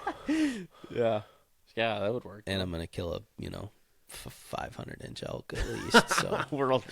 I'm gonna kill the biggest elk in the world this year. So that's gonna need to go in a freezer too. Yeah, that's gonna need another freezer. You'll have 2 deep freezers in that corner. It's kind of interesting how much I love whitetail hunting. Like, all I want to do is go out west and hunt. Yeah. But I'm kind of sad I'm going to miss a weekend of whitetail. Isn't that stupid? Yeah. It's so stupid. But I'm just like, I love whitetail hunting, dude. Yeah, once you're out there, though, in the mountains. Oh, I'm sure I won't give a shit then. God.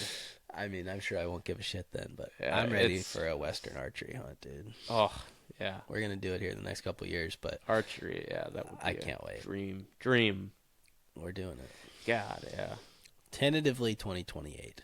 Yeah. Tentatively. 27, I think 28. It would be wise to push it until the year after your wedding. Yeah, I guess so. That's not going to work out that year. I can just tell you now that's not going to work out that year. Yeah, financially and all that other stuff. When we go, I don't want there to be any stresses about other stuff, because it's going to be a hell of a hunt. I mean, it's going to be the hardest hunt we've ever done. Right. A backpack, spike camp elk hunt, or mule deer, whatever we end up pulling, wherever we end up pulling. And it's just more points. The longer we wait, the better of a unit we can go to. So, like, waiting is not bad, No, that's true. Yeah, as far as the whitetail season goes, though, I'm looking super forward to seeing what just kind of pans out. After seeing what I'm seeing this summer, there's a lot of good deer around. There's honestly probably more deer than I've ever seen on camera around. Just basing off the last 2 or 3 years. Yeah. And that gives me a good feeling that probably some newer deer are going to come in too and show themselves in fall, which hopefully one of them is like a 170. Yeah. But you never know. That's the next, I don't know. I feel like that's the next big check on your bucket list is probably 170. 160. Yeah, I guess you got to get a 160. But... Yeah, it's harder to do than you ever realize, I bet, man. I mean, looking back at all the years, just the amount of deer on camera that I would consider to be over 150 is like not very many. No. Not many at all. I mean, look at G2. I mean, just you see that buck and you're just like, holy shit. Right. But then not a 170. Right. Yeah, no. 170 is really like that. That's the mark where it's like, it's a different level. I've had like 1 or 2 deer at that mark in my life on camera, probably. Yeah, it's a whole different ball game there. Unless we're hunting managed properties that are farmed for deer, it's just we're broke blue collar workers, so that's not happening right now. That. Not for a while, at least, until we buy one. Right. But yeah, man, it's gonna be a cool season. Mark's plan is to make another good shot on a deer. I'm sure. Yeah, we'll speak for him here. Yep. He's going to kill his almost a fawn and then hopefully make a good shot on a buck again. I tell you what, dude, I think I get just as excited. We've talked about it in the first podcast, but my favorite part about hunting season is the camaraderie between, mainly the 3 of us. We obviously talk to some other guys who hunt too, but the camaraderie between the 3 of us, we got our group chat going when we hunt. And just when one of us is successful, it's like the world stops. Everyone's excited. And we're celebrating. Yeah, that's awesome. And it is great. It's, I don't know, that is the best part for me. is seeing how you guys do and getting to celebrate with you guys. Hopefully, somehow, I'm going to get a babysitter for our little deer camp we did, because that was a really good time. Oh, yeah. For the gun season? I got to figure out how to get we'll that. be doing that again. Absolutely. Yeah, that was a good time. Absolutely. I mean, I'm not a huge gun hunter, but just so fun. Being together. You were kind of sick that year. I was sick as shit, dude. Yeah, that kind I of... threw up in the driveway. It was terrible. It was absolutely terrible. I don't even know if I told you I did, but I threw up in the driveway. You did. It was terrible. I was so sick. Yeah, you came in, you're like, man, you feel all right? I feel fine. You're like, I feel like shit. I just threw up in the driveway. I don't feel fine. Yeah, you woke up like hardly even talking the next couldn't morning. breathe. You couldn't even breathe. It was terrible, dude, and it was cold, and my throat was hurting. It was the worst, but super good time, though. Yeah, we'll be doing that again this year. Yeah, that was a good time. It's just the best time of year, man. It is. Being together with the people you love and doing the thing you love is, I don't know, never gets old. No, never gets old. Never gets old. So hopefully we're back here in a couple months talking about the 3. Yeah, it'd be sweet to kind of lay it out, do like a archery season recap, talk about out west. We'll talk, talk about the gun season. And it's always too much to shove into one, so we'll do a podcast just talking about Colorado because, I mean, it's my first time out west, so that's something I'm obviously going to want to talk about. And it's your, 3rd or 4th? Or I've been to Colorado twice and Montana big game hunting once. So, 3 big game hunts and 2 upland bird hunts. Yeah, I guess I have been out there for upland bird. But yeah, we'll definitely get together and talk about that. There's going to be obviously a lot to learn for me, and I'm excited about it. So we'll do a podcast just talking about that trip, and then we'll get back together probably in December maybe, and just do a whitetail recap. Yeah, recap whitetail season, and hopefully have some cool stories to tell. We'll have cool stories regardless, whether they end well or not. Oh, yeah, whether they end well or not. We'll have cool stories. But yeah, hopefully we have some exciting stuff to talk about. So, all right, man. It's been good. Well, thanks for that was fun coming back on and chatting and staying up late after work with me. Yeah, that was fun. It was a good time. Thanks for having me. Yeah, you'll be back soon. Yeah, we'll be back talking about success next time. Both of us. 3 of us. Hopefully. All 3 of us. Yeah. Hopefully. So, all right, guys. Thanks for tuning in to another podcast, and I hope you guys have a great whitetail season. Drop a comment on the YouTube channel or on Instagram. Show me pictures of what you guys shot and how your season went. Tell me your stories, and we will see you guys on the next one. Take care. Bye.